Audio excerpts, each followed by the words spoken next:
नरेंद्र और रूपक ऑफिस के काम के सिलसिले में भारत से थाईलैंड की राजधानी बैंकॉक आए हुए हैं। दिन में काम करने के बाद शाम को नरेंद्र और रूपक होटल रूम में फ्री होकर बैठे हुए टीवी देख रहे होते हैं। तभी रूपक ने अपने सहकर्मी नरेंद्र से कहा, क्या यार, हम लोग इंडिया से थाईलैंड आए हुए हैं, तो बजाय घूमने फिरने के बेवकूफों की तरह बैठे टीवी देख रहे हैं। चल ना यार, कहीं घूमने चलते हैं। रूपक की बात नरेंद्र को भी सही लगी।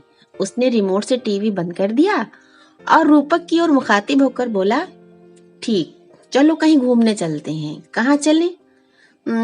सोक नेशनल पार्क है, जहाँ दुनिया का सबसे बड़ा और अनोखा फूल रेफलेशिया पाया जाता है। या फिर एरावान नेशनल पार्क, उसके सफेद साफ पानी के 7 झरनों की फोटोग्राफी करने का लुत्फ उठाते हैं। कहकर नरेंद्र सोफे पर से उठने लगा तो रूपक ने नरेंद्र का हाथ खींचकर वापस सोफे पर बिठा लिया। फिर बोला, ये कौन कौन से फालतू पार्क घूमने के लिए कह रहे हो? हम लोग बच्चे नहीं हैं, जवान हैं, जवान। तो कुछ ऐसी ही जगहों पर चलते हैं। नरेंद्र मेरे दोस्त, जिंदगी एक बार ही मिलती है, तो क्यों ना इसके सभी रंगों को देखा और जिया जाए। रूपक की आवाज से टपकती खुमारी को नरेंद्र ने तुरंत पहचान लिया। नरेंद्र ने कहा, पार्क में सिर्फ बच्चे ही नहीं, बड़े भी जाते हैं, वो भी अपनी पूरी फैमिली के साथ। फैमिली का जिक्र सुनते ही रूपक भड़क गया और बोला, देखो यार नरेंद्र, यहाँ फैमिली की बात ना करो। रूपक को भड़कता देख नरेंद्र मन ही मन हंसा, फिर बोला, अच्छा, फैमिली की बात ना करूं, पार्क की बात ना करूं, तो फिर किसकी बात करूं? बताएंगे आप? कुछ स्पष्ट करेंगे? अरे अरे, क्यों नहीं बताऊंगा, बिल्कुल बताऊंगा। रूपक बहुत उतावला होने लगा। देख नरेंद्र, हम लोग सिर्फ 2 दिन के लिए बैंकॉक आए हुए हैं, 2 रातें फ्री मिली हैं। चल, फुल मस्ती करते हैं। मस्ती वाला निमंत्रण दे रहा है ये शहर। चल चलते हैं यार।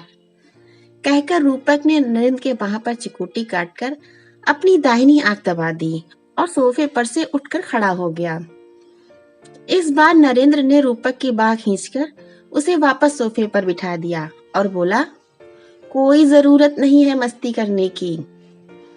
नरेंद्र की बात सुन रूपक चंचलता से मुस्कुराया और नरेंद्र के गाल को खींचकर बोला, अच्छा अच्छा, सब समझ रहा हूँ। मन मन भावे मूड हिलावे। अच्छा, नखरे बहुत हो गए, चलो अब उठ जाओ फटाफट। रूपक ने नरेंद्र की बाह पकड़कर उसे उठाना चाहा, तो नरेंद्र ने रूपक को परे करते हुए कहा, अरे नहीं भाई, मुझसे ये सब नहीं होगा। क्या नहीं होगा? अबे तेरा सतीत्व तो नहीं भंग हो जाएगा। खुद को पहचान, पुरुष है तू, पुरुष, औरत नहीं। जो नहीं नहीं, मैं नहीं करूंगी, मैं अपने पति को क्या मुंह दिखाऊंगी? रूपक ने आवाज पतली करके कहा। रूपक को औरतों की तरह पतली आवाज में बोलता देख नरेंद्र को हंसी आ गई। हंसा हंसा, इसका मतलब तू फंसा। रूपक ने कहा, चल आ जन्नत की सैर करने चलें।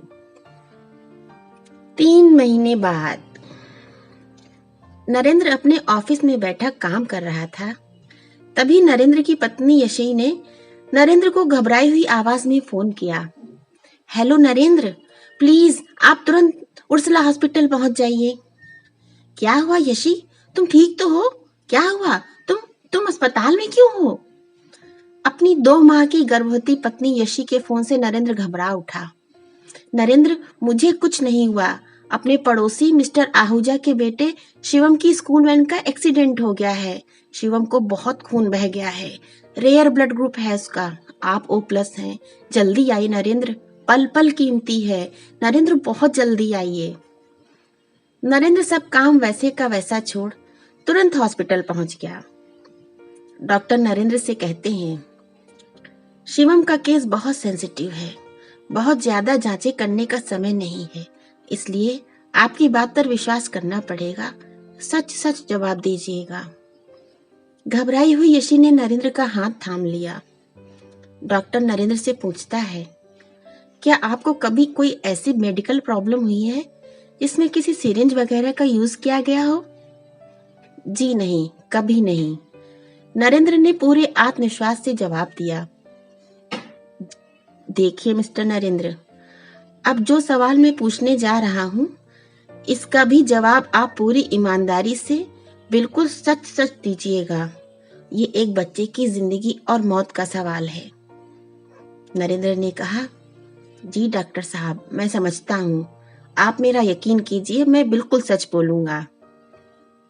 डॉक्टर कहते हैं, okay, very good. Question is, क्या आपने अपनी पत्नी के अलावा किसी अन्य महिला के साथ कभी कोई शारीरिक संबंध बनाए हैं? इस सवाल से यशी अचकचा गई। उसने नरेंद्र की तरफ देखा।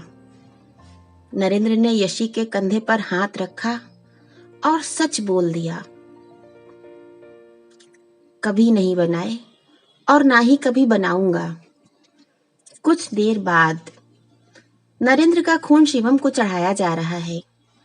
यशी नरेंद्र के पास बैठी बहुत प्यार और गर्व से नरेंद्र का मुंह देख रही है। नरेंद्र रक्तदान करता हुआ याद कर रहा है, अगर उस दिन उसने रूपक के मस्ती वाले निमंत्रण को सख्ती से ठुकरा न दिया होता तो आज इस स्थिति का सामना वो कैसे कर पाता। पल भर की मौज मस्ती सारी जिंदगी का जख्म बन जाती, जिसका दर्द मुझे भी होता और मेरे बीवी बच्चों को भी। Be honest with your life partner. Thank you.